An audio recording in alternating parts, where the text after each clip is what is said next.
Yeah, I think so. Where's the stylist? Have you, right? Check makeup Yeah. scene, makeup scene. Have you done a podcast before? I have not. This This is is your first my one. podcast. Yeah, this is it. I've heard a couple of them. I've Yeah. heard one or two, but yeah, first one. So happy to be here. Thanks for having me. Yeah, man, super stoked.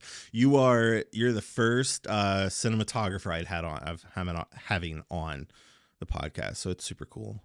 Very good. It'll be fun to talk and share things and stuff like that. So, Ben Miller, cinematographer, in your title of profession, do you put director of photography as well? I normally say DP and photographer. Okay. Because I still do a lot of photography and I Mhm. do a lot of lighting in just the still space. Yeah. But yeah, DP and photographer is normal.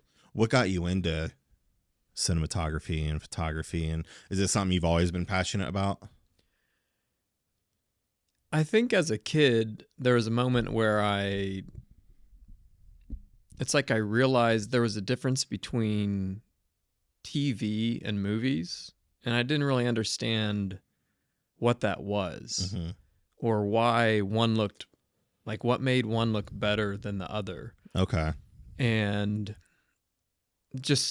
then as you grow, it's sort of silly now, but like, it probably wasn't until high school that I started actually really thinking about it. Like, oh, the reason this looks better is because they're using equipment that I don't have access to. Right.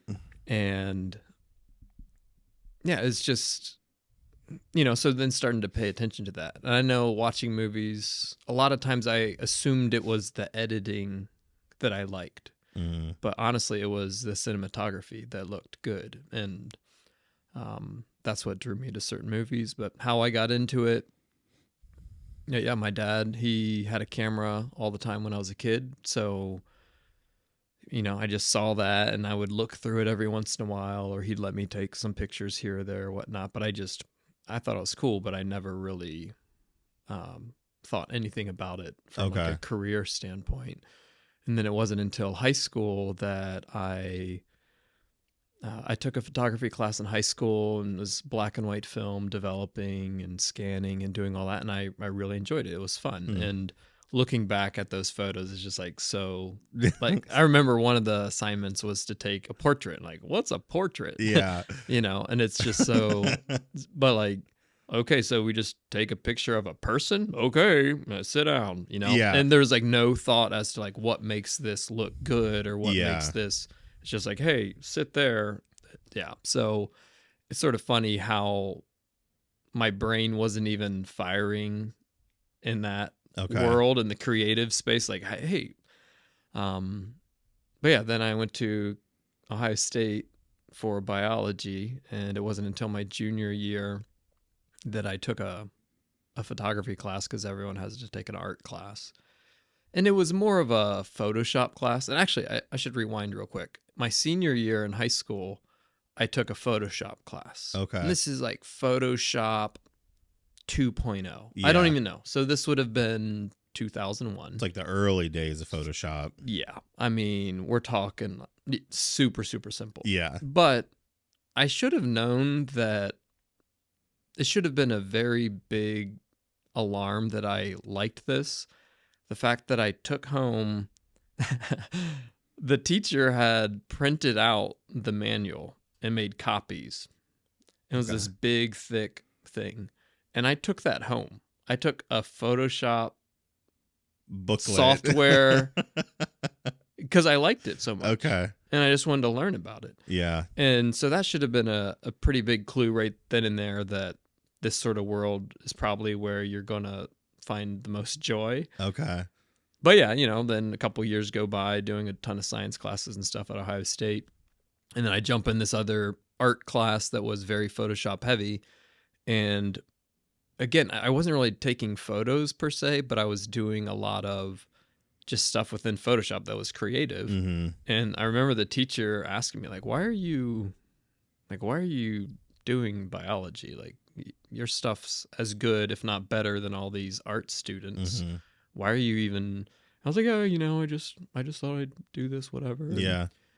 But yeah, so then I just never thought I would have a career in the creative space. And the whole reason I went into biology was just, you come out of high school and not that you have pressure. Like my parents never pressured me to figure out what I wanted to do. They're always super supportive and what I wanted to do. Like they never once questioned like, wait, biology? Wait, Okay. photography? It was just like they're very supportive. So yeah, when I got out of high school and you don't know what you want to do, like, okay, Right. I'm going to aim high. Yeah. I'm pretty good at science. I'm pretty good at this school thing. So, I'd like to have a good job at some point. I'd like to drive something besides the Honda Accord at some Yeah. point. So it's like, all right, let's look at becoming a doctor. And funny enough, I followed a path.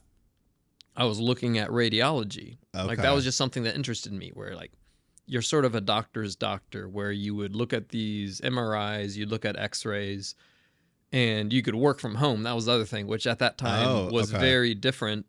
And people would send you x-rays and you could digitally look at them and diagnose things from home. Okay. Like that sounds pretty cool. Yeah. Like I don't necessarily want to be in like cutting people up and stuff, but like I could look at things and then diagnose. Like that sounds good. And it is funny that now I am in the visual space where you're looking at things, looking at images, and trying to pick up on things. And Yeah. that was like sort of the path that I was heading in Okay. medicine. So, That's cool. I didn't know you did you at least practice for a while in that biology realm, yeah, I like wouldn't say sciences and practice. I would say stuff. the closest I got was I did some shadowing Okay. here in You took Delaware. one pass or fail test, No, and yeah, that's it. I never. So I like took the MCAT and everything to go to med school, Okay. and my score there was decent enough. I could have gotten in, but like I actually never got to the application point because by then I'd already decided I didn't want to do medicine. Oh, Yeah. okay. That's cool. So in your process of pursuing like photography and cinematography, what was like your big in to learn more about that? Or at least like first job wise, like how did you begin to like pursue that and kind of go after Yeah, it? so through college I worked at Abercrombie, and being here in Columbus, Ohio, Abercrombie's based here in Mm-hmm. Columbus. So it actually was very fortunate for me that I met people there. They asked me to come out and work at the home office.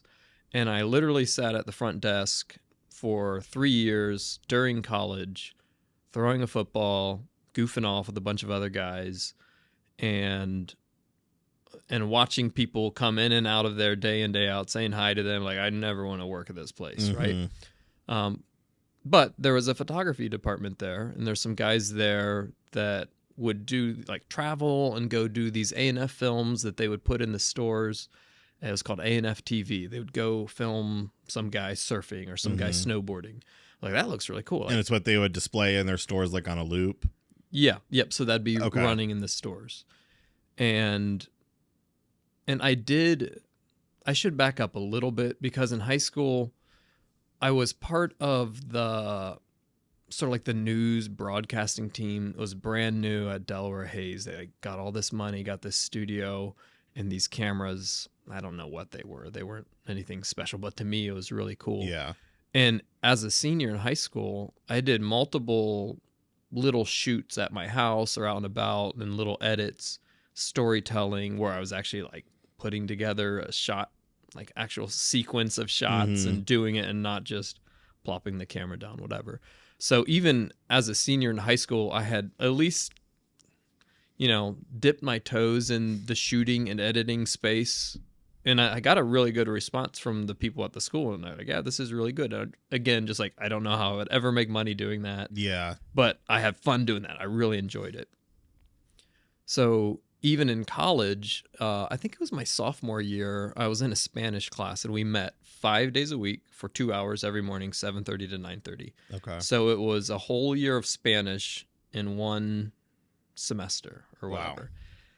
And there was a project in that where we had to do a video and like a motivation, an instructional video in Okay. Spanish, and you're supposed to speak in Spanish the whole time and all this. Well, I decided, I was like, I'm going to go snowboarding and I'm going to teach people how to snowboard. Okay. So same thing. Where I got the camera, I have no idea. I think I actually got it from a guy at my church at the time who had a Canon XL, the Yeah. white. It was like the great, The cinder block, yeah, yeah. So I think I got that camera from him. I would love to watch that video now and just see how bad it sounds and everything. But Yeah. anyways, I filmed this whole thing at my house, getting ready, all the gear you need, and speaking in Spanish and whatnot. And then I took my brother. My brother came with me, and we went to Mad River Mountain. And I went down because I was a decent snowboarder, and I went down. He followed me, and I got these other shots just going down the hill, whatnot.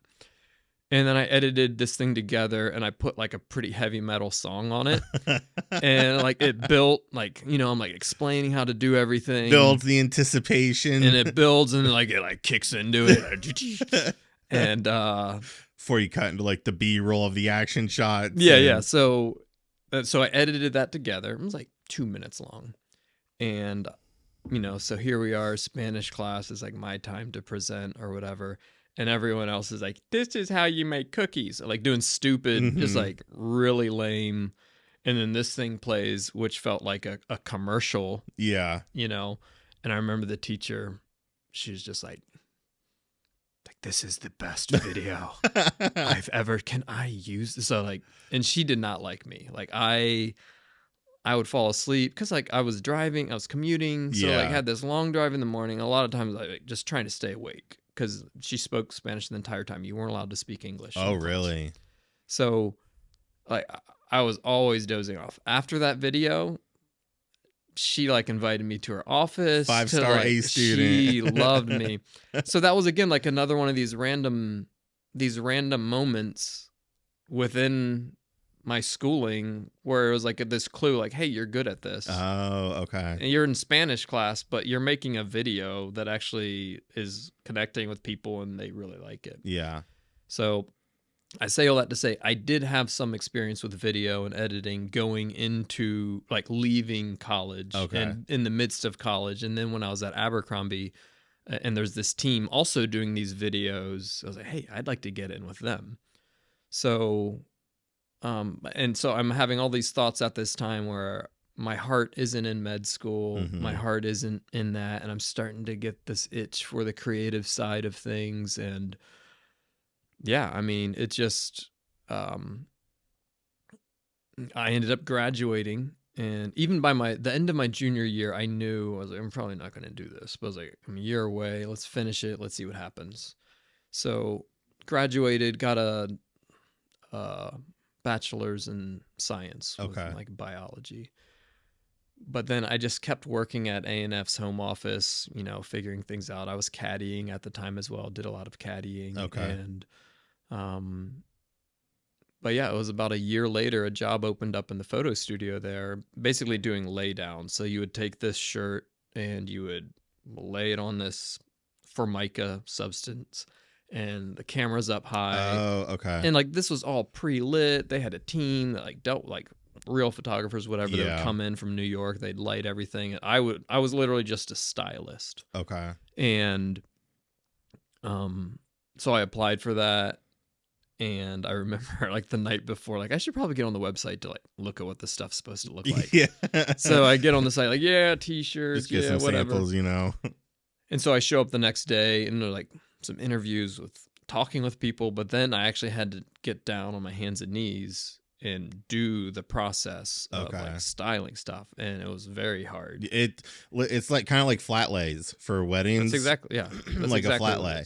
Like I think I've only done it twice, and it takes me about 40 minutes for just 3 or 4 objects. Like it's a lot of work. I can't imagine what it'd be like for A&F. Well, yeah, like my boss at the time, or the guy that became my boss, he's like, he had all these things that he would say, like, it looks like sizzled bacon, like there's like on the stomach, and so like the shape of everything and how the shoulders, it looks sort of weak. Yeah. So they're trying to shape these things to look a certain way in the body and everything. Yeah. To feel masculine or feminine or whatever. It's not just throwing it down and doing it. Right. So interview with them. I don't know what the turning point was there, because I think the ladies I interviewed with were like, dude, like, you're not going to like this. But then the guy that ended up being my boss, his name was Bruce. He, yeah, for whatever reason, I don't know if I said something or what, or if he saw some potential there outside of just Mm-hmm. that. I think they all knew that I was into photography. They're like, this isn't really photography. This is styling. I gotcha. But yeah, I got the job, worked with them, and I basically did all the laydowns for a brand called Rule, which was like a fourth brand of theirs. Okay. And so it was like Abercrombie, Abercrombie Kids, Hollister, and then this Rule brand came Okay. out. And so I did all the stuff for them. And then the economy tanked in 2008, and a lot of people lost their jobs and stuff. And a lot of that whole video team that lost their job, like most of the people in that video team that I mentioned, like the budgets just weren't there, so they stopped doing that, and those guys left or they got fired, whatever. Okay. So then, as little projects started coming up, by this time I had more responsibilities in the studio, and my boss had sort of seen that I have some photography like ability, Mm. and he trusted me to do things, and they started doing this thing called on figure photography, where Okay. you shoot the clothing on the models to show customers Okay. what stuff looks like on a model, Yeah. not your marketing stuff where it's just them in jeans and their Okay. no shirt, whatever.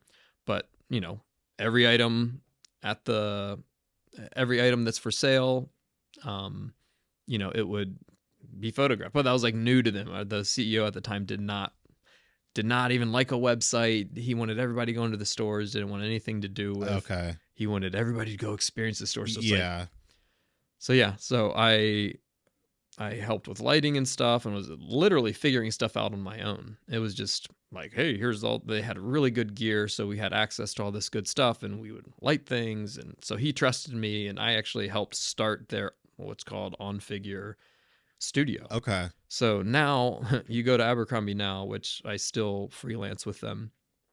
The entire top floor of this one building, the building's probably 150, 200 yards long. And the entire top floor is all studios, dedicated. Really? So they went from a fairly small space to now, like the amount of money running through that studio through just the productions they do there day in, day out. Not because of me, but like it's grown that much. Yeah. And so during all of this, little projects would come up where, hey, we're opening a store in New York for Hollister. Can someone go film that? And there was one guy on the video team still that was mainly just an editor. And there was one time he was like, hey, Ben, can you go shoot this?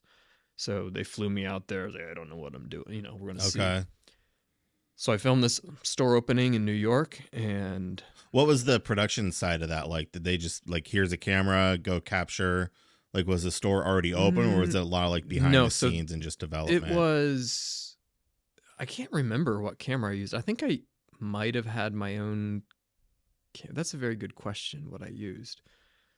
I can't remember that. Okay. But yeah, they basically flew me out there the night before the store opened. I went out, filmed all the crowds lining up, excited for this store to open in Soho, and then inside the store shooting customers and all the people and whatnot, interactions. Okay. And I mean, we're talking, this is 2000, probably 2009. Okay. And so, yeah, I don't think I might have, I'm not sure what I was using. Okay. But I remember coming back to the home office. I mean, was it like a big production? No. This is like just you just and me. a camera. This is me and a camera, fly on the wall, store opening. But I remember getting back and getting the footage over to the editor and him being like, I'm never shooting one of these again. He's like, this stuff's great. Thank you. And he loved it. They loved the video. So then I ended up going to Tokyo. I ended up going to Milan. I ended up going to Dusseldorf. They flew me all over just doing these random like flagship stores, because it wasn't a normal store. It'd be a flagship store. What's a flagship store? So your normal run-of-the-mill store at a mall, just standard, is it's really nice, but it's pretty simple. Okay. The flagship stores were over the top. It was granite, the walls, the ceilings, the lighting, everything was just over the top. And then they'd have these huge murals of like pretty much naked dudes rowing or doing boxing or fly fishing. Who knows what they're doing. So But yeah. So these flagship Okay. stores were ridiculous, Bougie. Like and the they like would drop them in these really nice shopping areas, sort of okay. classic. So in Tokyo is in Ginza, which is like the shopping area. How cool. And in Milan, they dropped a store. So they took this old bank right in the heart of Milan and turned this bank into the store. So they would, and in Paris, they took I forget what store it was, one of the Champs-Élysées, whatever the name of the Mhm. main shopping stretch is. And they had these black gates with gold tipped. Yeah, Wow. so it was this insane store. And so they're all over the top. So they wanted to capture that and show how cool these stores were. So yeah, I got to travel all over the world doing that. But that was sort of it. It was like these store openings, and on campus every once in a while I would do little video projects here or there. But um it wasn't really until 2016 that they had a new creative director come in, and she was with J. Crew previously, and she gave me some opportunities to do video, and she really liked what I did, and then had me going on campaign shoots and stuff. And initially I was like, am I doing behind the scenes stuff, like Yeah. no, like we want you to do the campaign video. I was like, oh cool. So again, like So this is super like another step up. super low key, just me. Maybe my brother would come and help too, but it was just like there's like no lighting, Yeah. and a lot of these shoots, and still to this day, a lot of these shoots, they're very photo minded. It's very photo focused, Mhm. and there might be, you know, so it's like they'll spend 20, 30 minutes shooting a specific outfit or a couple together or whatever, and then they move on like, oh yeah, we need to get video. And so Mhm. it's like the second Yep. thought thing. Yeah. So rarely is it a video focused shoot, but there have been some times I've been a part of video focused shoots, and those are fun because then it's like sort of all hands on deck with the Right. video and making that look good. So, um, but yeah, in the fashion world, a lot of times photos drive everything. The photographer drives most of it, and Mhm. yeah, so that's just sort of the flow of how That's it goes. so cool. Yeah. How many years did they have you do like capturing the B-roll and stuff for different stores? I think that was like a 2 year run where I Okay. was able to do those flagship stores. And again, like, yeah, being able to fly all over the world, so like that's just, It's like a rare yeah, opportunity it's to like do. I'm this random guy That's so cool. living in Columbus. I mean, it wasn't, yeah, it was a cool way to travel and to Now, see the world. were they typically like fast trips, or were they like would it be like a week-long process or 2-week process? So when I went to Japan, 3 days. it was, yeah, I was there and back in less than 4 days. Wow. So my body was so jacked up from Yeah. that. And it's like you head to Dallas, you've got a 14-hour flight to Japan. You get there, it's dark. Like I don't know what time it is. Yeah. And then I ended up filming for 2 days there. I know that, but then you leave and then you're coming back into the future and stuff. I don't know what's going on. So yeah, Yeah. those were always quick. It was never something where, other than Paris. So when I went to Paris, I actually brought my wife, Okay. and well, also they had an event earlier in the week where they went to the U.S. ambassadors, and the U.S. ambassador welcomed Abercrombie to Champs Elysees and everything. Wow. And so I had to buy like the only suit I own to this day. I went and bought like a nice suit because Uh-huh. I'm going to be at the U.S. ambassadors. Right. So I think I was just doing photos at that, but so since I was going to be there a longer period, I brought my wife Lindsay with me, and so we got to stretch that one out a little bit. But Okay. everything else was super quick. Of course you have to bring your wife to Paris when you Yeah, go to and Paris, you she know. she took French classes, so she knew about France and all that stuff, and so she actually went on little day trips while I was working. Oh, and fun. had fun. That's fun. When they sent you out on projects, so like let me rephrase that. When you filmed your projects, were you doing in the early stages, were you doing the editing, or did they have someone in-house to take care of that? And were you ever given like a shot list, or was it just like complete freedom to do what you're doing? No, when it was more documentary, there's no shot list. It's like good luck, get what Yeah. you can. But then when it got into more of the campaign stuff, they would have basic of ideas of what they wanted to do. Hey, we're going to have a Jeep, or we're going to have Okay. whatever. Let's try to get some. But there was no, like with fashion, fashion is a blessing and a curse. There's a lot of money in it, Yeah. and you can make a decent living, like with your day rates and everything. But Mm-hmm. a lot of times, especially if you're inside on a set, you're very limited because most times they don't build the sets big enough. Right. And so it's very hard to get, they only think in photography terms a lot of Mm-hmm. times when they're building these sets, which is typically all vertical. So they only need a wall that's like 10 feet wide, 12 Right. feet wide. But then you put a video camera in there, like, hey, are we shooting this? Like, Yeah. I got to back up to Yeah. see head to toe, and then I'm seeing 6 feet on either side of your Yeah. concrete wall. Yep. So again, that goes back to this all being very stills Photo focused. focused. Yeah. So if you're on location somewhere, then it's a little easier because then you're not worried about the constraints of a Mm-hmm. set. But yeah, with I joke that it's just like another look in front of another random wall Yeah. because it's like, how much can you possibly do in front of a wall? All Yeah. right, turn. All right, walk in, walk out. Maybe like dip down. Okay, cool. We Do a got it. spin. That's Yeah, it. it's like Yeah. fashion is so.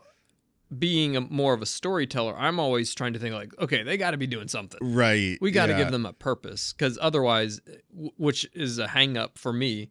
But honestly, when it comes down to it, like no one cares. Yeah. They just want to see pretty people in pretty clothes. So it's Mm-hmm. like there doesn't necessarily have to be a story. If you could get some fun angles in there and do But that's whatever. such a creative piece when you're shooting video Yeah. because you need that movement. You want to capture the emotional things Yeah. that tie into that story Yeah, feel. like, what's the wait? What are they? Why? Yeah. And I'm trying to think of like how we can string this all together. And so most times, honestly, when I'm at a shoot, I'm like, I don't like any of this, and I don't know how any of this is going to work. But then as you become a better editor, you end up seeing like, oh, actually, this little chunk that's pretty dynamic. And Mhm. when you slam all this stuff together and it becomes a 20-second or 15-second edit or whatever, like, oh, it looks cool. That works. It doesn't make sense. Who cares? Yeah. It looks cool. So that's something you sort of have to let go of. But like that's a fashion thing, Yeah. right? And And but again, their focus isn't necessarily on the people; it's what they're wearing. yeah. So You that's know, that's what they're really. it's a showing. moving photo. And Yeah. in the photography world, you have the luxury of you take 600 shots and you just need one of those to work. Mm-hmm. And now, granted, when you see that shot, it doesn't move and you could sit there and stare at it and critique like, oh, well, this. Whereas video, you can get away with a lot of like the styling stuff not being perfect because it's moving and you're not pausing it. Right. So that it's like good and bad of each for each thing. But yeah, photography, a lot of times, you know, you're just looking for the one still. Like, there it is. That's it. We got it. I gotcha. All right. And video, it's like, okay, I think we were getting some good stuff here. And then the post is where most of that comes together. Okay. Okay. What would you say you're more what would you say you get more excited about? Is it like fashion or like that creative storytelling? Like that you filmed a guy who did like, I don't know if it was like graphic artist. Mm-hmm. That was a really cool project, but then you also did a car video, the hot rod one, which I thought that was awesome. So talk about both of those, and then do you find doing that work more intriguing for you because it's very story built, it's very cinematic as opposed to like fashion coverage? And Yeah. So fashion coverage pays bills, yeah, but I don't wake up in the morning like, man, when's the next like modeled shoot? yeah. You know. So the storytelling is 100% where I find most satisfaction. Mm-hmm. And so the videos you're referring to, one of them was of an artist. So this is with Abercrombie. Okay. They hired an artist to do a collection of graphics for them that they ended up putting on some t-shirts. And this guy lived in Idaho, so they sent my brother and I out there. And we filmed for 2 days, this guy on his little tiny farm in St. Anthony, Idaho. And, you know, and he had a girlfriend. Like, we went to these apparently there are sand dunes in Idaho. So like, we just filmed him doing his thing and creating his artwork. And he does everything out in this barn. And it wasn't pretty, but that's what made it so pretty. It was just so real. and the lighting and the environment out there, like the days we were there, is just amazing. Mm-hmm. And so yeah, we go out, the two of us, frigid cold. We shoot this guy for 2 days. I come back and we edit it, or I should say, I edited it and put it to a Bon Iver song and take it, and it all came together really well. And I'm Mm-hmm. like super proud of it. Shared it with the team. They're crying. And it's like we're in a meeting room and like they're crying. And I'm like, okay, yeah, like so We that's did another one of good. those like hey, like you're good at this, Yeah. right? You know how to connect with people. Yeah. And they ended up using some different song, like whatever. Like I'm putting like so on my website, I've got Oh yeah, you got your I version got of yeah, it. because like you Yep. get hooked on one song and then you just I forget there's an actual word for that where you it's in the industry there's a like you get attached to a song like because someone might drop something on some Oh, footage and like okay. they're like hey this is just this the music isn't final, this is just here to give you a feel. Yeah. And then the producers and directors and all the people up above are like, well, we want that song. Like, well, we can't afford that song. Like, well, we want that. Like, sorry, it's not happening. Yeah. So sometimes the first song you hear with something or see with something, like you just lock in with that more so. Oh, There's an interesting. actual term. I feel I like will that look that happens up. with me a lot. Yeah, I will look that up and I will send that to you, and you can Yeah, that's cool. insert here. But yeah, so on my website now, if you were to go to it, it's the Ryder Robeson piece.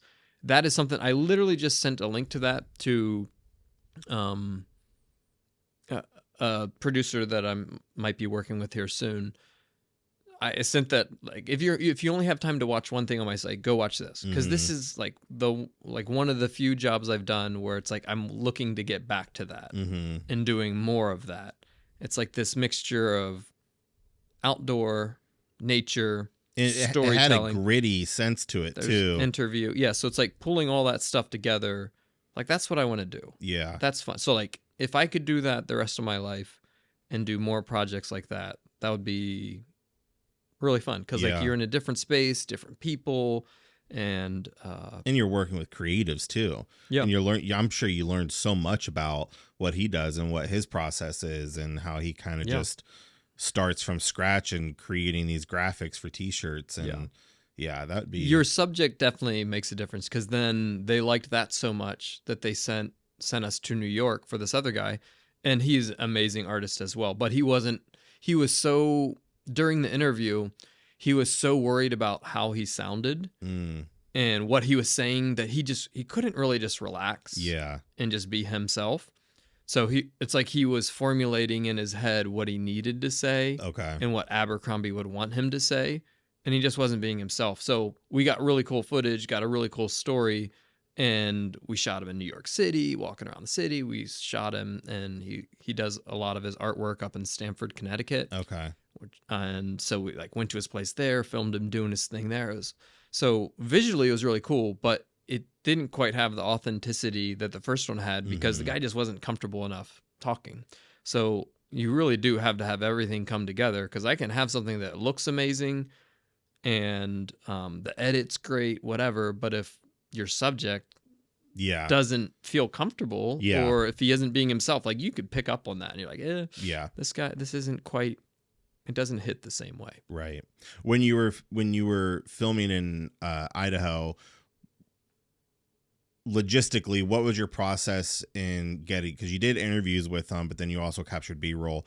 Did you go back and forth in filming those scenes, or did you like first day we're going to sit down, do the interview, and then we're going to cover B-roll? Or like, did you have a storyboard that you worked off of? There was no storyboard. We arrived in the morning.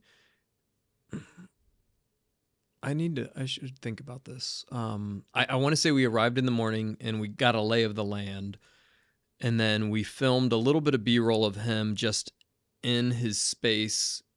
And then like chopping wood and stuff and Mm-hmm. just like sort of like going about It was his like day. lifestyle. Yeah. Yeah. So we filmed him sort of doing his thing. And then later that afternoon, we shot the interview. And then the next day it was, we went to the sand dunes, filmed that. We filmed him doing more work in his space. Because then Mm-hmm. by this point, we had come up with the idea, hey, let's see him take sort of beginning to end the process. So we wanted to show a blank piece of paper that turns into him sketching on it, and then he like walks it out to his barn, and you're like sort of following it along, and then because what he does is he does these sketches and then he Mm-hmm. burns them onto wood, pyrography I think he called it. Okay. So then the process of him getting out a piece of wood and then applying that to it and tracing it and then burning it in, Okay. and then we wrapped it all up with, at the very end of the day, we actually had the shirts with us. So we slapped down, 5 or 6 different shirts Yep. in a row. And the very final one was the one that you've been following along with. And so you sort of land on that where it's seeing the final product. Yeah. Which was a cool way to bring it all together. And, Yeah.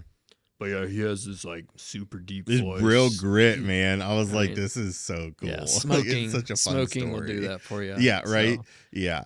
Now, so I love going into like details of things. Did you know the process of how he did his shirts, or like the wood engraving, or like did you learn all of that within the first few hours of landing and just conversing with him and just kind of get the whole process? Yeah, we had no idea. We had the shirts with us, so we knew sort of what stuff looked like. Okay. But we didn't know how he did it and how it. I didn't know it was put onto wood. Mm-hmm. So, and he sort of showed us the tools and how things worked, and his. So he does everything in his grandpa's barn, I guess it is. There's a big sort of a workspace in there, and the thing was frigid. And because we were there, I forget what time of year, I think it was late October, and so we were freezing the whole time. And you'll see his like steam coming out because he's breathing whatever vapor. But yeah, it was a lot of these shoots, you don't know what to expect, right? And you are sort of, it is very documentary style, and you might direct him a little bit, like, okay, let's try that again, but do this, or hey, don't do this. So there is some directing that's involved, but a lot of it you sort of feel it out as you're going. Yeah. And it's not me coming into this space like, hey, I want you to do this, and then it's very much like, hey, you do your thing, and we're gonna move around, we'll get some different angles. Yeah. But then as we see something, we might tweak it or something. Yeah. Do like a reshot. Oh, let's do that again. Different angle, Yep. Yeah. What was the interview process like for that? Did you have to create your own questions? Was like the company wanted to have like a narrative to the story? The company, there was like zero. It was like, hey, go out and film this guy. Okay. So yeah, all the questions coming up with that stuff was all us on the day. Okay. And by us, I mean my brother and I. And my brother's really good at like the overall. He has a very director point of view where he can sort of like, that doesn't make sense here, or let's talk more about this. So he has a good way of seeing how in the end something can lead to something else. Okay. So he's very good when it comes to like picking up on that stuff. Like, hey, actually talk about this or whatever. And a lot of times I'm more creative focused with like making something look good and also tuning into what's being said. So from like a technical creative standpoint, those brainwaves might be firing more so on my side, and I'm not thinking as much about the story. Okay. Whereas a lot of times he'll focus more on like the story aspect of it. I got you. So yeah, definitely helpful having him along and being part of the process. Yeah, that's cool. Changing on to a different story you did, the Hot Rod. Was it titled the American Hot Rod or just the Hot Rod? Hot Rodder at Heart. Hot Rodder at Heart. Yeah. That's it. I saw that. I remember when you shared that, or maybe I was like stalking you on social media or something. I finally saw that, and that was done 3 years ago. So that might have been when it was released, but we filmed it back in 2017. Oh my gosh. So I think it was a little more than 3 years ago. I hope it was more than 3 years ago. A friend of mine that I met, I did this random film photography boot camp sort of thing. There's a photographer named Jonathan Canlis who has great film photography. I was doing weddings and stuff at the time, and he's just amazing in that space. So I went out to Denver and did this 2-day, 3-day clinic, and I met this guy named Greg. And Greg photographs cars, and he was using film and stuff at the time. So I met Greg, and we just became friends and stayed in touch. We were like the two normal people at the clinic, I would say. Like everyone else is like, all right. So he and I connected, and he's just a car collector, and he's into cars, and he had told me multiple times that he knew this guy that has this amazing car collection. He would love to do a video. So eventually it worked out. I had just gone freelance. So yeah, this had to be 2017ish, and I paid for this with my own money. I rented an Airy from Los Angeles. I got some nice Cook lenses and a Movi Pro and all this stuff. Spent a lot of money on the actual bits and pieces. And I'm trying to remember how this worked. So we flew to LA and then had a separate flight to Arizona. And then we must have flown back to LA to drop. I don't know how that happened. Okay. But yeah, so this older man, and we went to his place. I didn't know this guy. But same thing, sort of show up in an evening, meet the guy, meet his wife, go to the garage, see he has these 4 like really, really nice cars. And so I think that evening we might have shot a couple shots of the one car, because the main attraction was this Cunningham C4R that he had, which is one of 4. And so like some random shots of that on the hill at sunset at night. The next day we go out on the road, and one of Greg's buddies came up with his Mini Cooper with a sunroof, and we followed him on these roads, right? And just getting different shots. And I literally almost broke my back. I'm standing outside the sunroof holding the Movi Pro, and it's already like pretty rough in there. Yeah. And why the heck we did this, I have no idea. But we were like he would fly up next to the car and get next to it, and he was a pretty aggressive driver. And he'd pull back, and this was near like the end of like a 20-minute shooting stint. There was a point where he floors it ahead, and there's like railroad tracks or something. Okay. And I see them coming, and I'm like, I'm not going to make it. This is it. And we hit those so hard, and like why he was so aggressive coming up to it, whether he didn't see him or not, I don't know. But I literally jacked my back up so hard. The fact that I held on to the camera, yeah, and didn't let that $80,000 go flying out into I was like, what was I thinking? But I was like, dude, I was not happy with him. I was like, what the heck? Like, why? Yeah. What's the point of this? Like, we're out on these like country roads. Like, why are we? Anyways, so did some drone work as well. And then same thing. I think the second day we brought him back, we did an interview with him. Oh my gosh, I forgot this. We did an interview with him in his garage. And my friend Greg was responsible for the audio. We get to the end of the interview, and Greg realizes that we didn't capture audio. No. So I was like, Greg, I'm going to let you be the one to go tell him. Because this man, he's in his 80s. Yeah. And he has Parkinson's. So that was one of the reasons Greg kept wanting. He's like, we got to do this soon. He's slowly. I got you. He's losing it slowly. I don't want to lose these stories. Okay. So there's always this pressure, like, we got to capture this. Yeah. But yeah, so I'll let you go tell him. Oh my god. So he went in there, explained it, and he was very gracious, and he came back out, just hit record again. Yeah. In another hour. All right. So it was like redo. Yeah. I think we filmed with 3 cameras. We had a wider camera, and then we had like 2 close-ups on him. And so he was very kind, and I didn't get upset or whatever, but that was like one of those things like, Greg, come on, bud. Yeah. Come on. You got one job. Like, Yeah. I'm doing all this. You got There's one a job. video I saw of a guy did a meme. He was recording, and he's like, all right, cut. We're good. Thanks for your 45 minutes. And he goes back and he never hit record. He's like, actually, I didn't like that scene. Let's go back again. And he hit record. I've totally done that. One of those moments, Yeah. Oh, so have I. but it's always that it's such a gut wrenching Oh moment when my you think you're gosh. recording, No. and it's like, am I recording? Yeah, okay, I'm recording right now. So it's Yeah, like, you become like this crazy person after doing that once, where it's oh my like, gosh, is the light actually red? yep. Does it says REC? Am I Does that sure? mean Is it record? actually recording, or is it like some other mode? Is Yeah, that like Rec 709 it's saying, or is it yep, what is it?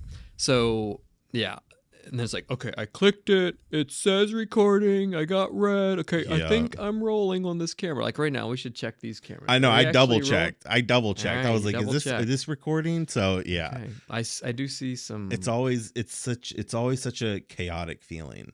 Yeah, It's like, yeah, your heart just drops. Like, yeah, especially if it's like a real genuine moment, or if like even sitting down in like interviews, you could be, sitting there, you're hearing, you're like into it, and then it's just like you look over, or you at some point realize nothing was recorded, and you're like, I know for a fact I've done that 2 or 3 times at weddings because I would do did wedding videos, and I would do these very emotional interviews with the bride and groom, and same mm, exact thing where it's like, yeah, okay, so let's try it. Like I'm gonna yeah, ask just a different. I'm gonna ask it a different way, and it's like rolling. yeah, So and then yeah, that's frustrating. But now I'm at a point most of the time where I'm able to hire an audio guy. So mm-hmm. for the more of the commercial shoots, bring in a guy and like that's his whole job. Right, And he's worth every cent you pay him. yeah, And he's the one listening to everything. And it's just like you just put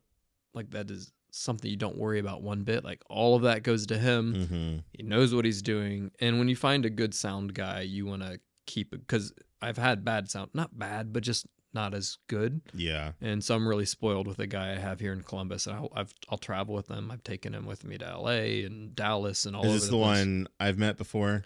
Yeah, Jay Jay. Alton. Yeah, Yeah. he's great. Really like Jay. Yeah. And so he'd be a good person to talk to as well, just because he has so many stories of. Oh my gosh. Yeah, Yeah. he'd be fun. Actually, I should reach out to him. Yeah. He would be a fun one. Yeah. He's a very personable guy. Yeah. He just shows up, does his thing, and so quiet. he is. You mind? I'm gonna reach my hand up your shirt and put this mic on you. Like, yeah, go ahead. Yeah.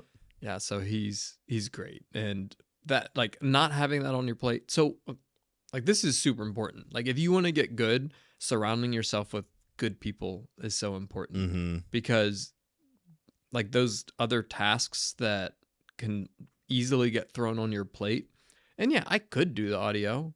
I could set up that boom mic. And Right. I could, but then like it's just something else that's a distraction. Yeah. It's like, no, pay that guy. Let him do it. It's going to be 10 times better than anything you can do. Yeah. He has all the files. He can end up doing post on it and just like clean. Yeah. So getting to that point is a very nice thing. Yeah. And once you can, and then it's just one of those things when you're being hired, you just put it in the estimate. Like, yeah, here's our audio guy. This is what it costs. Yeah. And do you need him? Like, yeah, if you want like me. you want him. like, you want that. yeah. And most producers are aware of that. And they know, like, yeah, of course you need an audio guy, right? Yeah. That's cool. So how long did you do weddings for? Would you say, did you do weddings while you were working at Abercrombie? Yes. Okay. This is a cool story. I was shooting, so I started with weddings. I got a Canon 20D. I remember seeing the magazine, and whenever the heck that thing came out, I remember thinking, I'm going to buy a good camera. That's mine. So that had to be 2004 maybe. Okay. I could be wrong, but sure enough, first wedding, I shot Dave and Deb in Maryland. It was horrible.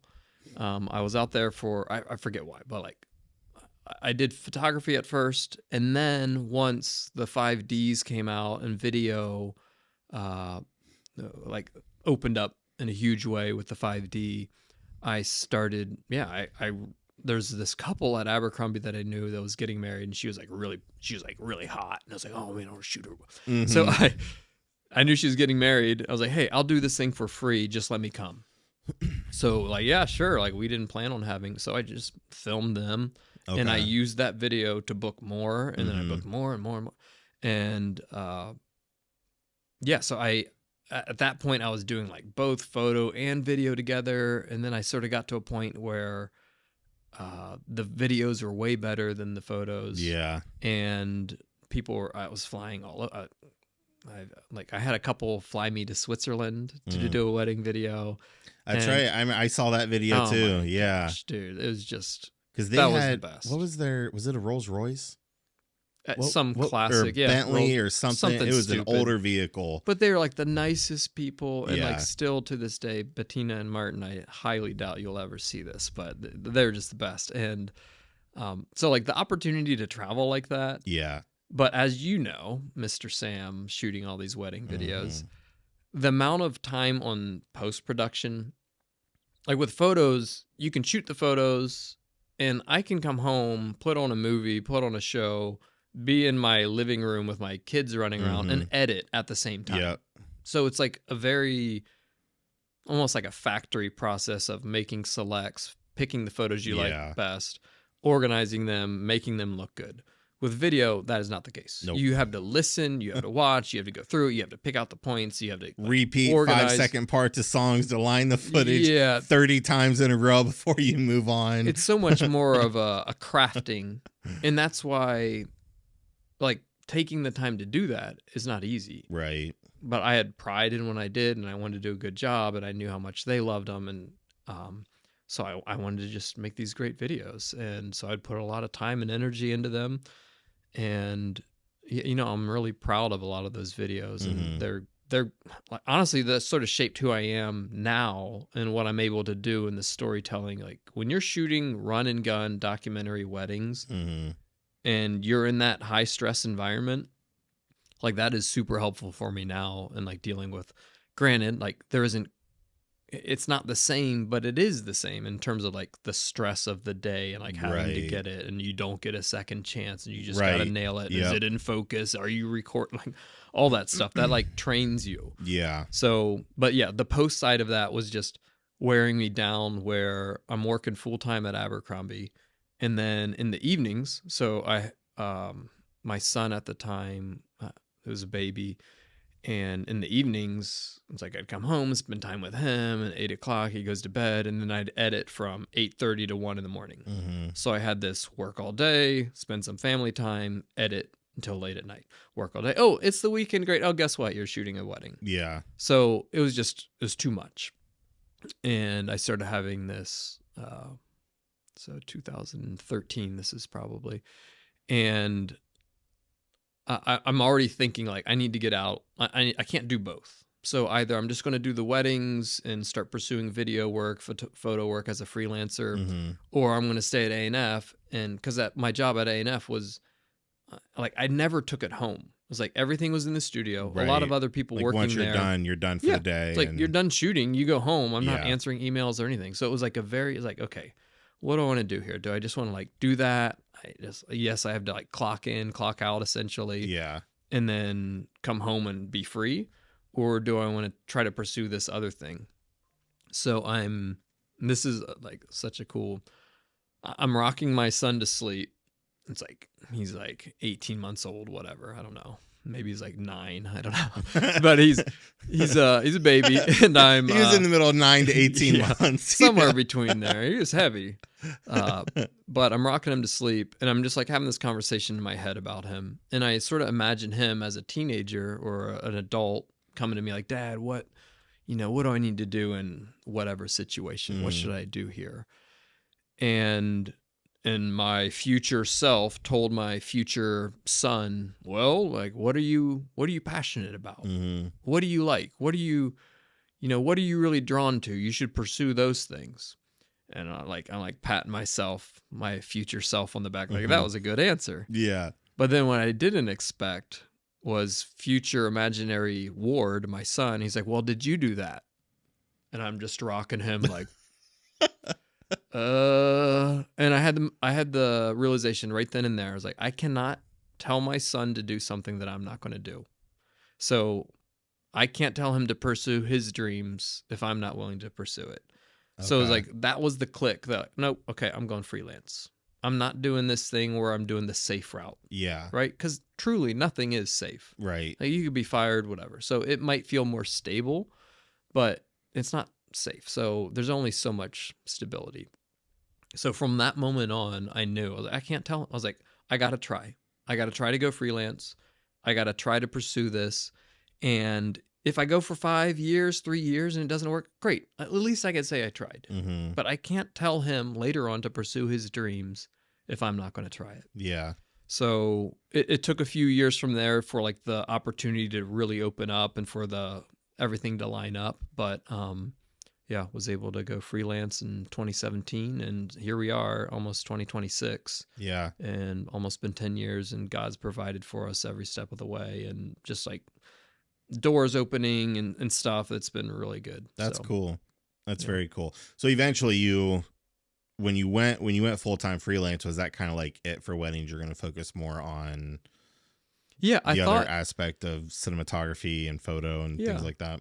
yeah, I thought I would use weddings to make money, because like I just like keep doing those to make money as I to then open up time for me to go do these other jobs. Mm-hmm. But by the time I left in 2017, I had pretty much phased out, because I had this is 2016, 2017 is when I started doing more fashion work with Abercrombie, and like Okay. was traveling, and so I sort of left there hoping that they would hire me back to work as a freelancer there. Mm-hmm. And they did a couple of times here and there, and I did a couple of videos, but then that creative director that I mentioned, she ended up leaving, and she went to Goop and to Bergdorf Goodman and all these other places. And I just sort of, she had me come with her, Okay. and I'd like shoot these videos for her because she trusted me. And so that opened up some doors for me there. And she had friends that she'd refer me to, and so some other creative directors in the fashion world, and it's always fashion. So again, Mm-hmm. it's like this model in front of a wall thing. Yeah. And then COVID hit, and basically all my fashion work stopped. And just because they weren't really doing shoots, like they Mm-hmm. would, like the people that were coming to Columbus or that we were traveling, that all just sort of stopped. And I found myself feeling like I was stuck here in Columbus, Yeah. and the shoots like dried up dramatically. And then when they did sort of pick things back up, 22, 21, whatever, like I wasn't like being, I don't know if I was forgotten, but I like wasn't top of the mind. So like, and a lot of those shoots would remain in LA or New York, and they just bring in Okay. locals, whereas I used to be brought into those, Yeah. whatever.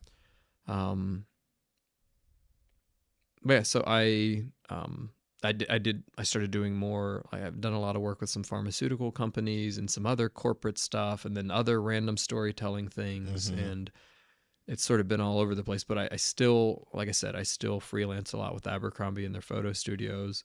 And actually, Hollister, there's a guy who actually lives up here in Delaware as well, the video director, the art director for video for Hollister. During COVID, they started shooting a lot of stuff in their studios at home office. Mm-hmm. So they would build a set, and then this guy hired me to come DP it, and then I would help light it, shoot it, and then they would handle all the posts. So I was Okay. literally just coming in, which is really fun. Like that's what Those are fun days because you're that's not good. having to take anything home. Yeah, exactly. So if you can just like if I could do that on a weekly basis, I feel pretty good. Yeah. But like just showing up, like you lend your expertise when it comes to lighting and how moving the camera and all that stuff. Yeah. Hand off the footage. All right, have fun with it. And Right. then a month later, like, hey, look what we made with this. It looks great. Like, oh, cool, good job. I'm glad I didn't have anything to do with it. Yeah. So yeah, so let them deal with the post. So yeah, I did multiple shoots with them in the studio at their home office. Nothing too crazy, but there's Mm-hmm. some elaborate things. And then they started traveling, and they took me with them, and I got to do some pretty cool shoots with them just out and about. That's cool. And we went to Ibiza, we went to Portugal, we went to Hawaii, like all these places. Man, you And just really like have traveled all over the I've been a lot world. of places. Yeah. Dang. So That's it's so cool. That's cool. no, I'm very Now, fortunate. were you And married at the time or were you still no, yeah, dating or still married? yeah, this was recent. This is post COVID. So Oh, yeah. this Okay. is so yeah, so in the last 3 years is when I've been doing a lot of video work with Hollister. Okay. Um, and even now, like a lot of times their schedules are so crazy, they will have 2 shoots going on the same week. So, oh, we're doing our spring shoot and we're going to do half of it's going to be in Austin, Texas. And then the other half we're going to do in studio at home office. So they've been having me a lot of the times be the guy that stays here in Columbus because I'm here Okay. and shoot that, which is great. But then it's also like, well, I'm missing out on Right. Austin. I'd sort of like to go to Take Austin. me to and Ibiza, you know. Yeah, Take so me to Austin. I don't think they're quite doing the European travels as much these days, but they're definitely still getting out and about and doing stuff, which I like that stuff. I like traveling and I like being on the road. Yeah, that's cool. What do you do more of now? Is it still just like Hollister and fashion as opposed to like the documentary, field story, creative stuff? Yeah, currently I'm doing a lot more helping with I'd say the main thing I've been doing recently is helping with Abercrombie with what they call trend edits, where it's not your day in, day out photography. They'll have an elevated set and an elevated shoot where there'll be 1 day or 2 days or whatever, but it'll be something different than their standard white cyc. And it might just be a white cyc, but they're lighting it differently. So they'll have me come in and I'll help light that. And normally that's always stills. So they actually have a partnership now with the NFL. So they've done a couple of shoots where they bring in these NFL guys and they have this it's like a huge shoot. Okay. And I've been able to be involved with some of those. And sometimes it's super simple. It's like on camera flash and it's literally, okay, hold the pro photo head above the camera, because that's the look they're going for. But like knowing how to get that stuff and how to get there is just all part of it. And so yeah, right now helping a lot with lighting, and then I do some, it's funny, digi-teching with them where sort of babysitting the computer as they're shooting.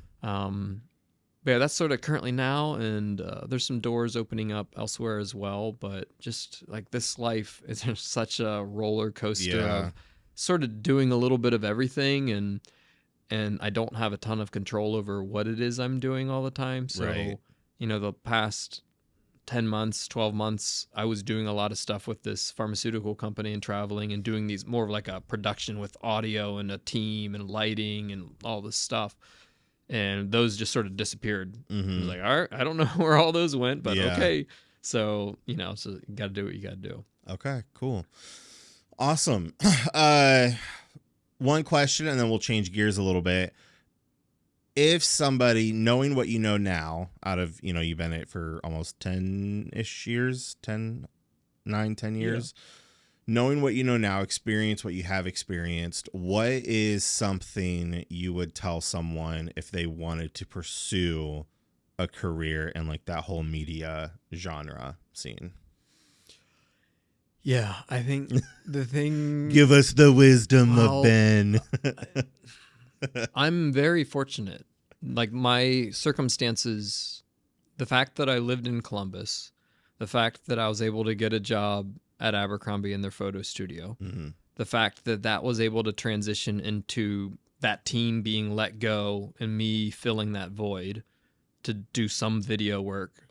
And then the fact that people came in that trusted me and allowed for me to do things.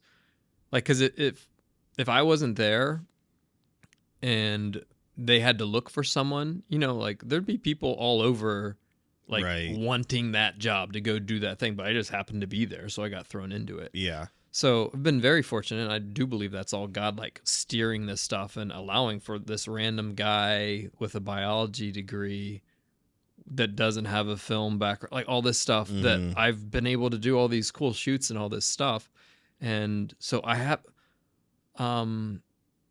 there's a lot of hustle in the industry, and there's a lot of like, put your nose down, go make something, go do something. And I'm all for that. And I think that you should,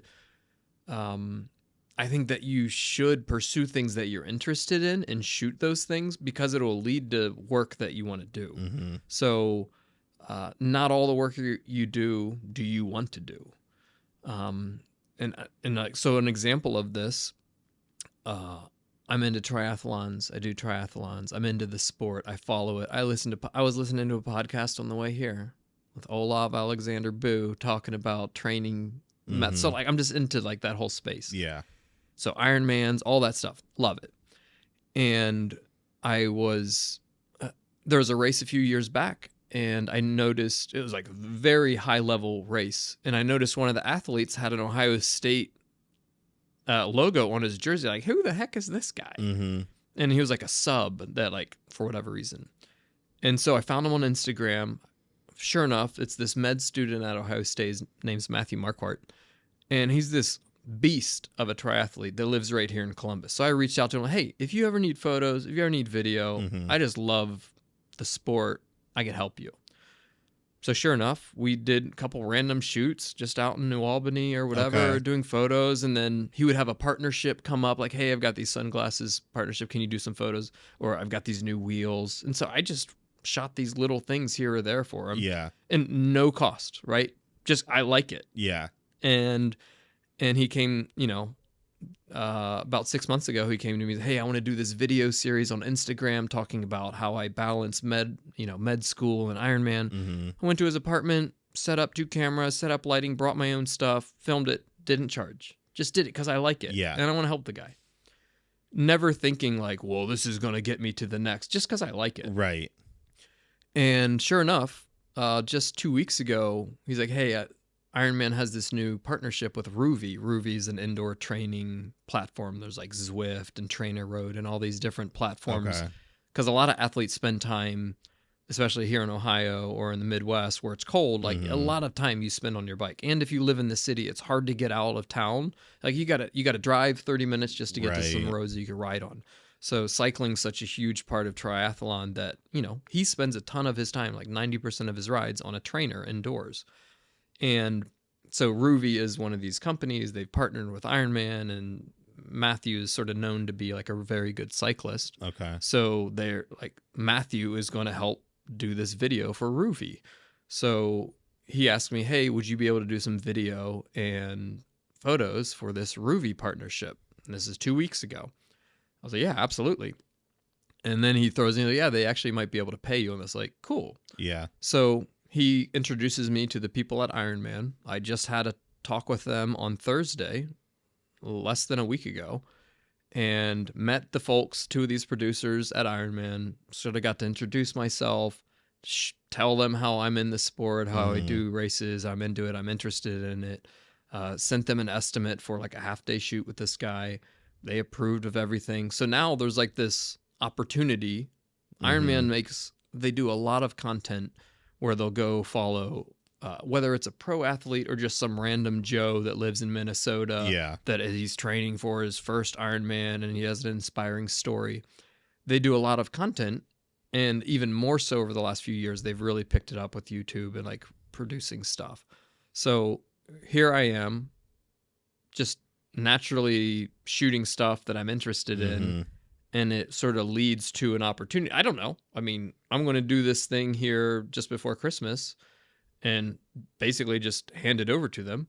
But that's an opportunity where, whether it happens or not, there might be shoots down the road where I'm actually getting to shoot some stuff with Ironman, Right. a company that I like, doing something that I like, that I Right. enjoy, just because, I'd like reached out to this guy randomly. Yeah. So was I going through Instagram like looking for ideas? No, it was just like I randomly saw it. Yeah. So yeah, I would say pursue something you're interested in, and whatever that is, whether it's cooking or fishing or whatever, like find people in that space, offer to work with them, do it for free, and then you're going to find yourself shooting stuff that you like and that you enjoy, because then you'll actually be interested in it when you're doing it, and Right. you'll be willing to put the time into it because It's something you're passionate you just about. like it. You just enjoy doing it. yeah. So if you force yourself to try to work with someone or some field or industry or something that you're not interested in, whatever, your heart's not going to be in it, and you won't be able to sort of give those free hours. So yeah, I feel think like you that's get what I'd burnt say. out faster too. Yeah. Like if you find yourself in that space where you're not like super passionate about working with, so and so, and it's like, give it 6 months, 3 months, even sometimes, like, yeah, Yeah. I'm kind of done. And another thing is like there's the fear that if you work in something that you enjoy, that you might end up not liking it. It's like, Right. okay, sure, there is that fear, but like you might actually spend a few years doing stuff, and who knows how many connections you make through all of Mm, that. yeah. This is a famous line or quote ever, but I love, I heard it. You're one conversation away from having your life change. Mm-hmm. Like that's kind of in the brass tacks of everything. That's kind of how opportunities happen. Like you had an interest in Ironman and triathlons. You saw something, reached out, and one conversation just led to another, and now it's kind of just like elevating your experience, Yeah. if you And will. I think part of this life, a freelance life, is enjoying the mystery Mm-hmm. and being okay with not knowing what's going to happen next. Like you just have to, like you can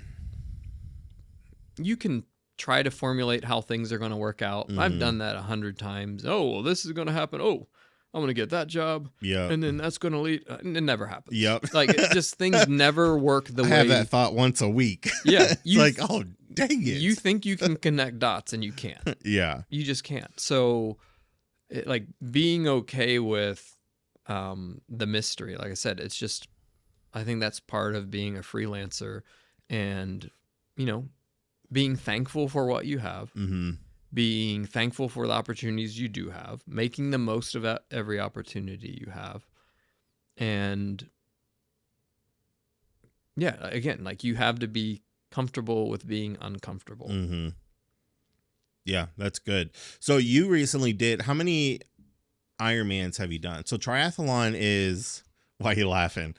Triathlon is swimming, biking, running. Is that right? Yes. Is it just those That three? is that is all you have to do. You just swim, bike, and run. That's Yeah. it. Like it's not nothing hard or anything, No. you know. No, it's incredibly hard. Yeah. So you recently did one in Florida, Mm-hmm. but you also did one here in Columbus a few years ago.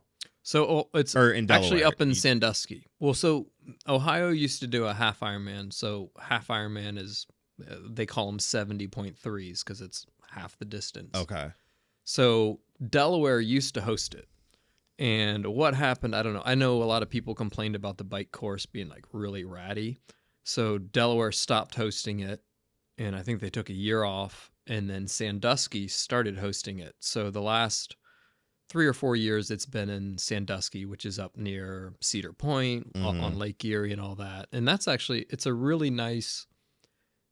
So I've done that one 3 times just because it's like it's 2 hours from here. Yeah. I can go up, drive there, family can come up, and then on the actual race day, the family's able to watch you. Really, like it's very good for spectators Mm-hmm. because the run course is this zigzagging thing that you do 2 laps, and your family just has to move over a block. They see you go by. Okay. They move over a block. They see you go by, and then come back. So it's like very easy for them to watch you.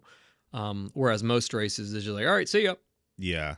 Oh, here he is. Okay, see ya. And then so, uh, yeah, it's close to me. It's a good race. It sort of fits my racing style for the most part. So I've done that one, and I will do it again this coming year. Mm-hmm. And yeah, so that's a half, and then the one I just did in Florida was a full.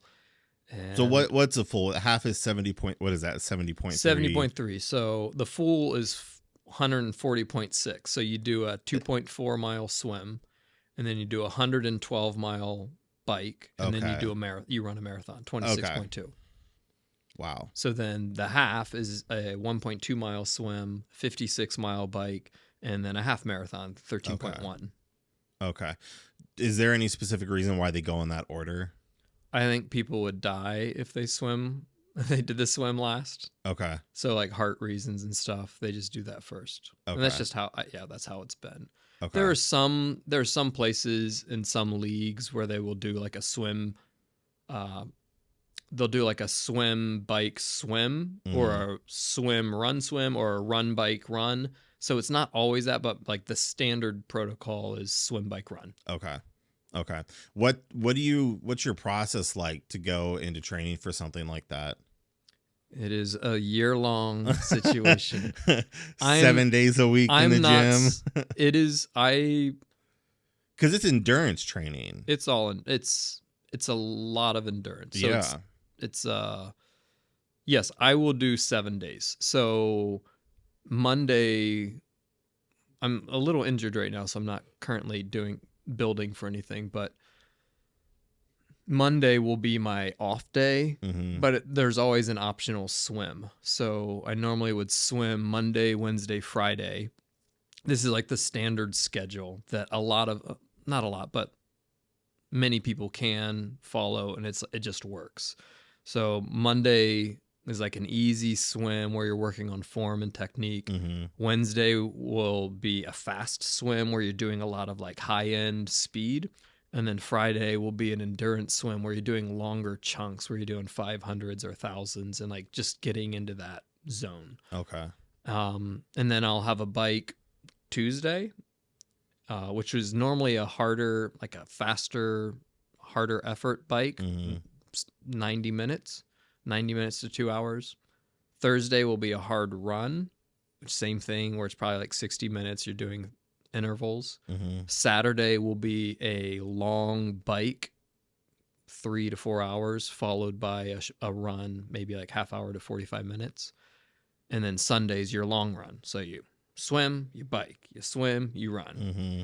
You swim, you bike, and run, and then you run a long time. Yeah. So that's just like the general thing, and that shifts around. And if I have work or whatever, and I got to move things, I do it. Yeah. And like this, like building into the Ironman that I just did, like you end up doing 5-6 hour bike rides on the weekends. So I didn't want that eating into family time. So when I was able, I would move that ride to Friday. So while the boys are at school, Okay. I'm like, basically like, get on the bus, see ya. And then they get off the bus like, I just Yeah. finished. Yeah. So yeah, so but that's nice because then I have Saturday, I just do a long run, which would be 2+ hours. Yeah. And then, but that's like not as big of an undertaking, right? Yeah. Like to be able to do that and like, all right, I'm back. Yeah. Um, I'm sure when you're in like at your peak training, your carb intake is probably pretty high. Yeah. So Costco has cane sugar, 10-pound bags. I buy those. Mm-hmm. And I have an app. It's called Saturday that I basically am able to calculate how much sugar and salt I need. Mm-hmm. And I use sodium citrate. It's like really easy on your gut for your salt, your sodium intake. So a lot of times it's over 100 grams an hour. So if I'm doing a 5-hour bike followed by an almost hour run, I will take in 600 grams of sugar, which is basically, so 450 grams is a pound. So I'm taking in over a pound of just sugar Wow. and drinking 4 liters of fluid, and I'll still lose 3 or 4 pounds just from sweating it out. Wow. So it's like I'm sweating 12 pounds. I mean, what did you do? Did you just take like shots of sugar? I mean, No, what? so I got a Vitamix. So what I'll do, because my bike can hold, well, if I'm working out at home, I can sort of space it out a little better. But if I'm heading out, my bike has room for 4 bottles. So I'll put all the sugar in a Vitamix, Mhm. and then put in whatever water will end up filling 2 bottles. Okay. And then I blend that. So that's a super concentrated, like just straight sugar water. Okay. And so that has the salt and the sugar in it. And then I just supplement that with just straight water. So I'll start off with the 2 bottles of sugar water and 2 bottles of water. And if I need to stop out and about, I'm just grabbing plain water to just get the actual overall water in. Wow. Yes. That is a lot. I would have never even imagined sugar. That's crazy. Yeah, well, I mean, there are a lot of products like gels and things you can buy. Right. And they're great, but it's so expensive. So Morton makes a really good gel that, if you don't mind spending $2, like it would basically be, if I were to take in those 600 grams of sugar via Morton gels, it's like $30 or $40. Yeah. So if you're sponsored and they're sending them to you, or you get a really good discount, great, practice with that. Mm-hmm. But I just use the sugar because it's affordable and it works really well. And honestly, a lot of the companies, their formulas are getting closer and closer to just straight sugar anyways. Mm-hmm. So for I a mean, long, that's the best natural thing you can take is just pure cane sugar, yeah. So like, yep. So there are some things that they do that helps your body absorb it better. Some of okay. the things that they have on offer, but um, yeah, I'm not trying to win any races or anything, so I'm not needing that extra little Mm-hmm. percentage. Yeah. Yeah. Well, that's cool. That's cool to learn more about that. So talk to me about how you and Lindsay met. Lindsay and I met. Okay, so I was, I was, I'm gonna say it was. I tell people it was like a half blind date. Uh-huh. She doesn't let me live this down, but my brother, she was a manager at an Abercrombie store that my brother was working at. And she had told some story about a blind date she had gone on that was horrible. Mm-hmm. And my brother Seth was like, "Well, you should go out with my brother sometime." And so he told me about this girl at Abercrombie, and he mentioned, "Man, like this Lindsay girl should go out." What I was like trying to get some info on her or Uh-huh. whatever. And like one day he just dropped the nugget that she could cook. I was like, "Oh, really?"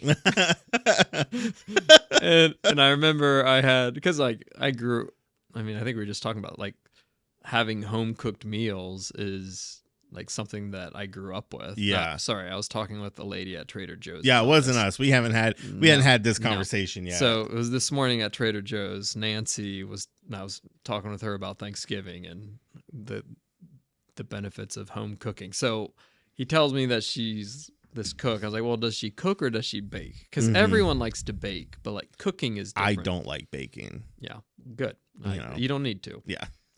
So he's like, I'm pretty sure she likes to cook. I was like, okay, we'll see. So um, at this time, one of my friends, I was working at Abercrombie and I had a discount. One of my friends wanted me to go to the store pick up some stuff for his kids. Not legal, but I did it. So I go to the mall and I go in there. It's like a Tuesday afternoon. Mm-hmm. And as always, they've got like way too many people working for a Tuesday afternoon. And I go in there and there's like 9 people buzzing around helping me. I knew one of them was Lindsay, but I didn't know who she was, Yeah. whatever. And so I go through the whole process, I check out, and I remember her stepping in to check me out. And one of the kids like, "You look just like Seth." And I remember her being the one that like, "No, Seth looks just like him." Mm-hmm. And so I remember that being her line. Okay. So then when I actually ended up texting her later on and setting up the blind date, I was like, I'm not quite sure which girl from the store is the one that's going to show up. But then, we show up in the parking lot like, oh yeah, you're the one. So she doesn't let me live that down but like, like I'm the only dude in there shopping. So she knows who I am. Right. I look just like this other kid that's her employee that told her to date her. Yeah, but like you're just in the seat, like, oh, you didn't remember me? Yeah, right. So that's how we met. Half blind date. And yeah, here we are. How long did you guys date before you married? So that was 2006. We dated about 2.5 years. Okay. 3 years. Yeah. Did you have a traditional wedding, destination wedding, church wedding? No, we got married on a Friday night in Columbus in a glass building called North Bank Park. Okay. And it's down near where the Clippers play. Oh, okay. And it's sort of like right there on the river. It used to be a train station or something. I have no idea. But it's all glass. And on our wedding day, it rained and stormed. And sure enough, like as people are arriving to the wedding, what looks like Mordor on the horizon, these black clouds coming in, like, oh my word. So we had hoped to have the wedding outside, but we just made the call to have it inside. Okay. So as people are arriving, tornado sirens are going off, like, no fear, Oh my we're in a gosh. glass building. Right. What could go wrong? Yeah. So it was, it poured, but it was a good day. My dad did the ceremony and Nice. pretty low key, like 75 people or whatever, but Okay. yeah, it was good. It was good. That's cool. And now since then, so now you have 2 boys. Ward and Jude. Mm-hmm. I was before you came over. I'm thinking, I was like, is it Ward Miles? I was like, Yeah. is it Ward Miles? Ward Miles. Okay, and then Yeah. Jude. Yep. Okay, all right. Do you want to talk about Ward? Yeah, I can talk about Ward. Okay, so I don't know how to start that question, but when Ward was born, what was that scene? What was that? What was that? So Ward was born 15 weeks early. Mm-hmm. So he was due October 31st. He was born July 16th. So my wife was at work. She had what she thought was contractions, wasn't sure. She's like, I should probably go to the hospital or go to the doctor. So she went to her doctor. She's like, I don't know what's going on. I just feel something's up. And they're like, you're in labor. You're going to the hospital right now by squad. So put her on. She calls me. I'm at work. Like, yeah, I'm in labor. So I meet her down at Riverside. And, you know, you don't know what's going on. I was about to, at the time, did you know like this what was happening? Not on the radar. She's like, yeah, I'm in labor. So like, okay, well, we'll go there. They'll get it stopped. She might be, you know, whatever. Yeah. But yeah, you're thinking like, it's way too soon. Yeah. Like this is way early. And we get there. I remember being in the room, like nurses, and I could see like the nurses are doing things and looking at numbers and doing whatever and feeling and whatever. Mm-hmm. And I could just see on the one nurse's face that she knew we were having the baby that day. I could just see it. And like she knew that we weren't going to like stop this train that's departed. And so sure enough, we suit up, go to the operation room. They take her down. I get in this thing. Mm-hmm. They walk me down. Like it's just like such a surreal moment. Yeah. She's in there in the operation room. I finally like get gowned up, get whatever on, and they have me come in. I'm not in there 30 seconds. Like I'm like, I don't know what to do. You're in this big room. Like, hey, sit over there. So like I sit down on this little rolling chair, and you know, they're just doctors and nurses running around her. She's on the table, and I don't know what's going on. And all of a sudden, like one nurse is, if this is the bed that she's on, one of the nurses is walking around, and just this liquid hits the nurse. And Lindsay's like, I'm sorry. Her water had burst and exploded. Oh my gosh. And it was just like one of these scenes where commotion, like all this commotion, everybody stops, and then it picks it back up. Wow. And it was just like, it looked like someone took a picture and just like, that's what it looked like. Just shot out of her. Oh yeah. You know? It was just like I could still see it. And so then the old nurse came to me like, you can go be next to her. Cause I'm in the corner of the room, just like feeling like an idiot. And so as I'm rolling up to her feet, up towards the head of the bed, I look over and I could see the baby coming out. I could see, I was like, okay. Like, well, we just had a baby. Yeah. Tiny. And so I'm with her and hanging out with her. We didn't know. So they take the baby over to the little incubator situation. They're all surrounding it. And they had told us that when babies are this early, that you won't hear them cry. It's like, just be prepared for that. You won't hear a cry. But sure enough, after like a minute or so, I don't know how much time, we heard him cry. Really? So that was like, okay. A good sign. A good sign. And 10 or so minutes go by. We didn't even know if we had a boy or a girl. Like we hadn't found out. And at one point, like, is it a boy or a girl? She's like, it's a boy.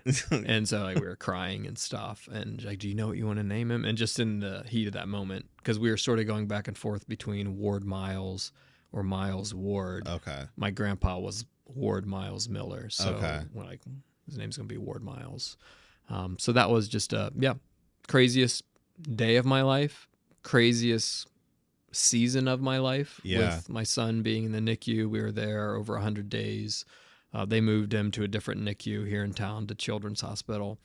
And we were in that hospital with him every day. We didn't stay. I mean, there were sometimes we stayed, but thankfully being 20 minutes away, we were able Mm-hmm. to go home and have like some semblance of like I was able to get back to work and stuff, and then we'd go down. Right. Lindsay would be, I mean, she was there every day in the mornings and stuff, but yeah, we spent 107 days going down there, days and nights, 2 trips down. After the 107 days, is that when you were able to bring him home? So then he came home on November 1st. Okay. So he was due 10/31. He actually ended up coming home 10/1, which is Lindsay's birthday. So that was like the best birthday Yeah. gift. And yeah, so yeah, that's just a crazy, but he's doing fine now. Yeah. He's good and he's doing really well, and he's 13, Yeah. and And he loves hockey. He loves hockey. He loves hockey. Did he get that from you, or was it kind of He definitely from Grandpa? Because Grandpa likes hockey too. Grandpa likes hockey for sure, but he definitely got that. I started liking hockey back in the 90s when we had some neighbors move in. Okay. My 6th grade teacher, her family was from Detroit, and they just happened to move into our neighborhood, and we started playing street hockey with them. And there's this team called the Red Wings that we started watching, and they like winning all these Stanley Cups. Like, hockey's fun. Like, we win all the time. So yeah, I've always been into hockey and street hockey, and then so my wife, like I got her into hockey, so like that is our favorite sport by far. And so then we just watch it. And when Ward was little, he'd watch it with us, and whatever he sees, he wants to do. So we got him skating fairly early. But yeah, so he plays hockey now, and his younger brother does as well. That's cool. Yeah. That's cool. I love that. Favorite movies? Big Chris Nolan fan. Yeah. So if I'm going from like a visual standpoint, Interstellar's way up there. The Dune movies, really good.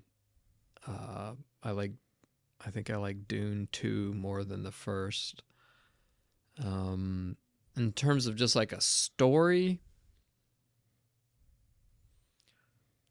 I like not worrying about how it looks and all that stuff. I mean, like Shawshank's always up there. Mm-hmm.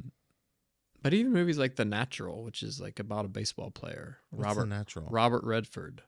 There's some movies like that where it's like a lot of people haven't seen it. That is, I'm familiar with it. I don't think I've seen it though. But yeah, I can like Pixar stuff's good. Like, so it doesn't have to necessarily be live action, but things that I've seen recently that have really stood out. I actually just saw, hadn't seen it since it had come out. I watched Arrival again recently, which is another Denis Villeneuve. You know, like he's done the Dune series. He's slated to do the next James Bond and stuff.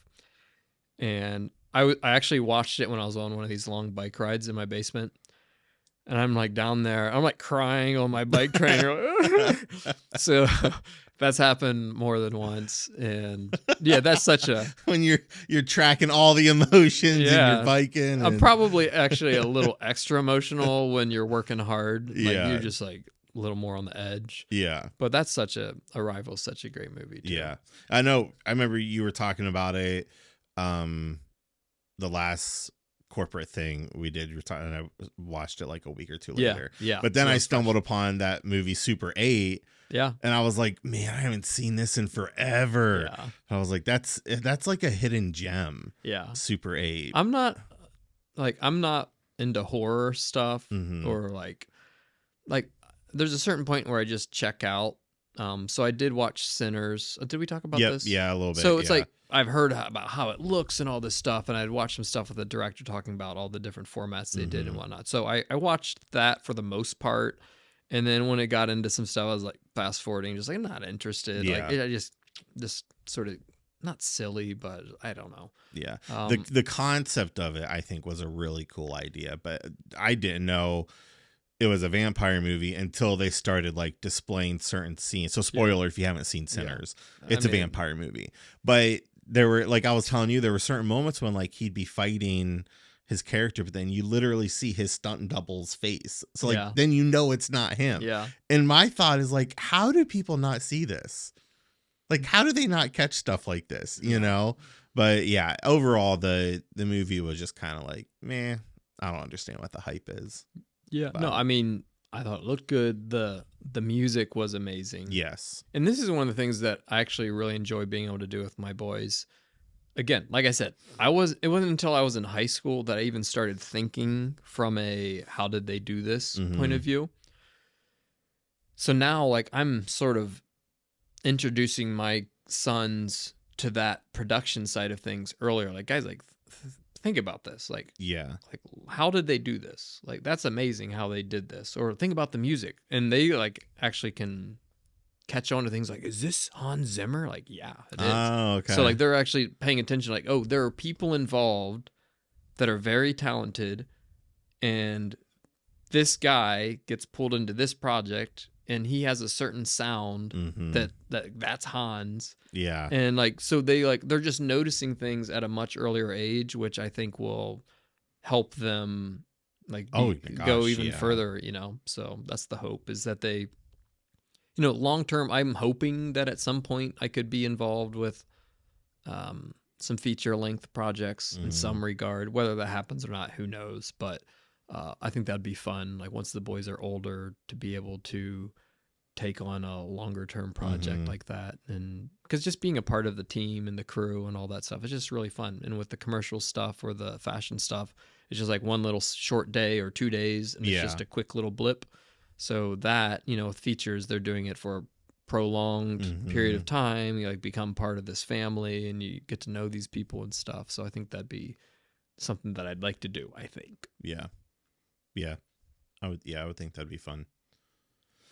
One last question. Let me think about this, because we're running up on time for you a little bit, aren't we? Yes. 11:54. Good. So we'll do 4, 5, maybe 6 minutes left. In 6 minutes. Oh man.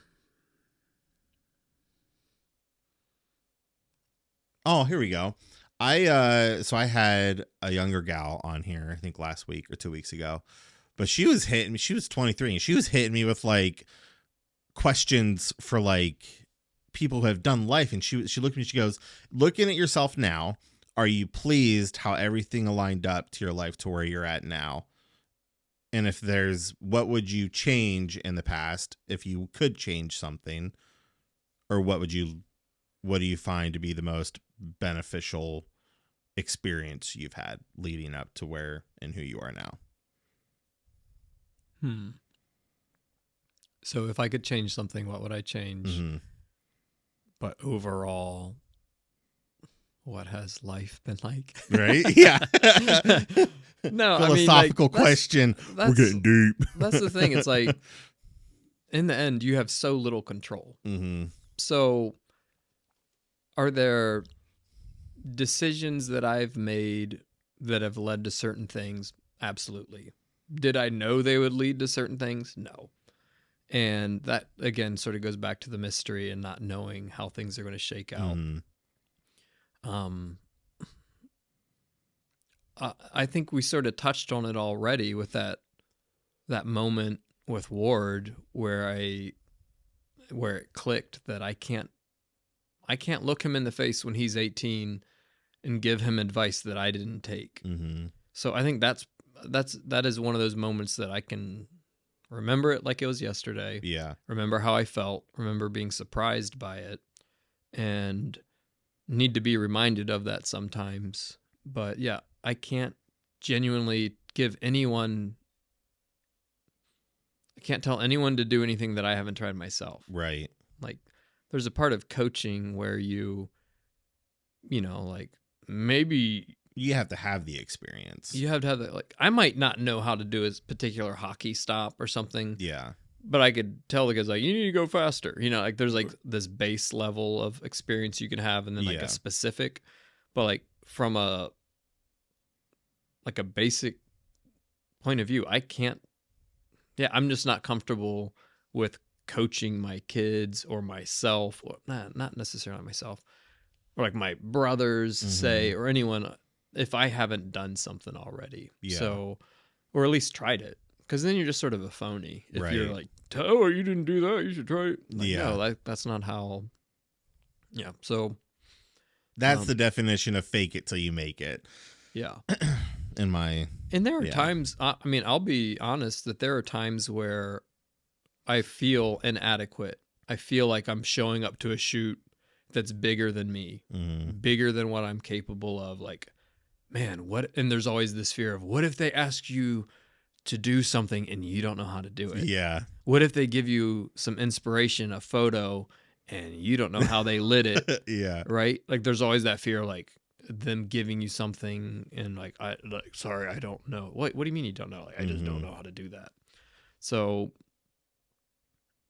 yeah, so there's that. I mean, I still have that fear. I still, like, there's like that little piece of you every time going into something, like, do I actually know what I'm doing? Yeah. And just experience does teach you.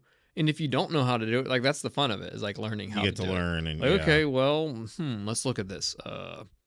Looks like there's sort of a bigger light over here, and I guess there's a little thing going on. So like, just working, and again, if you're with a team, like working together with them, it's not always just on you. Sometimes it can be, but a lot of times you can work with people and land somewhere where everyone's happy. Yeah, that's good. Cool. For reference purposes, where can people go and see your work? I was thinking about this the other day, because you're not on social media every day. No, you're not no, you're not a social media. Nope. You have it. But I have it. It is I've done a very good job of not clicking on that icon. So there was a day and a time where that was like the de facto click when you have 15 seconds of downtime. And like, so I try to use it solely for work. And one of my friends, actually, he took it completely off his phone. And then if he needs to find something that's work related, like, oh, I'm looking for whatever, like, he will use the desktop to do it. Yeah.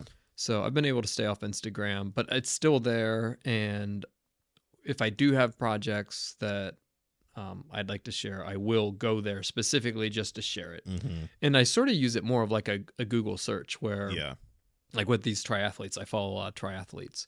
So I'll go on there, and it's not a matter of scrolling. It's like, go on there, type his name, click it, see what they've been up to. Yeah. As opposed to like, well, I don't know what I'm going to look at. Yeah. So I try to stay away from that rat hole.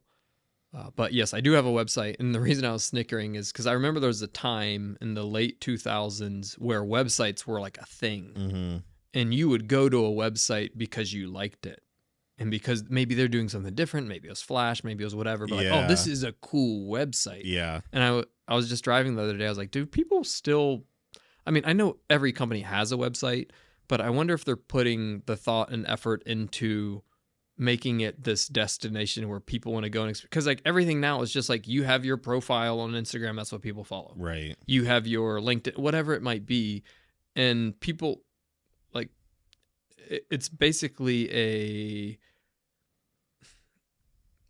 it's not creating a place for your content or your stuff to be that people want to go to. Right. It's just, where is the standard place we go to just get your stories or your version of whatever. Right. So I don't know if that makes sense. But yeah, I just remember there being websites like, oh, you got to check out this website. Yeah, I remember when websites were a huge deal because social media wasn't blowing up. There weren't other outlets that you could go and find other people's work. So what I tell people now is like, if you have a website, it's just for the sole purpose that you can connect everything to your website, and it's a direct access for people to get in contact with you. Yeah. Like in a professional manner. Like you can get DMs with people on Facebook Messenger, which I hate. I hate when that happens. Yeah. Like, go to my website, fill out a form, because there's a process. But yeah, now it's like, I know for a while they were wanting TikTok to be like the new Google. Like you can do search bar on TikTok, and then you have all this endless material, and it's like, it's probably gonna happen. Kind of sucks, but you know. Yeah, I mean, I used to spend money hiring, whether I was doing it myself or hiring a designer to make my website look unique. Now it's just a Squarespace. I don't even think about it. It's just like, It's just there. it's just like, here's the stuff. Yeah. And then you contact me. Yep. And if you can't get an idea from the first minute you're on this thing of what I'm capable of, then like, you know, creative directors or whoever goes on there, they can like scrub through. And if I need to give you some specific links later, I can do that. But they just need to see that you've done stuff, Right. that it's decent stuff. And they're not like, I don't like this. I mean, if you're a designer, if you're a designer and someone goes to your website and it's Squarespace, like, you probably should be doing something else. Yeah. Because like, yeah, they want to instantly see that there's a design element to it. I'm no Right. designer. I don't need to be a designer. Right. Like when you come to my website, you're not expecting to see a designer's work. Right. It's just simple. It's straightforward. Yeah. Yeah. So that's definitely a change that I've seen. And I do wonder if things will sort of go back to that, where now with, you know, Vision Pro and all this stuff, is there going to be like, we've all sort of been funneled into these apps where you're in their structure, and people are super, like, don't get me wrong, people are super creative within the apps and the way they do things and lay things out and the stories and the videos and all that. I'm all for it.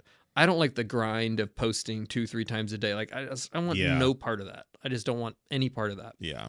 So I am hoping that there will be this sort of deplatforming where it does sort of go back to like this person's site being a destination or something that's cool. Like I want to go to the Iron Man website because they do this thing really well, and it's not just like a place that has a bunch of YouTube links. Yeah. Right? Where it's like, yeah.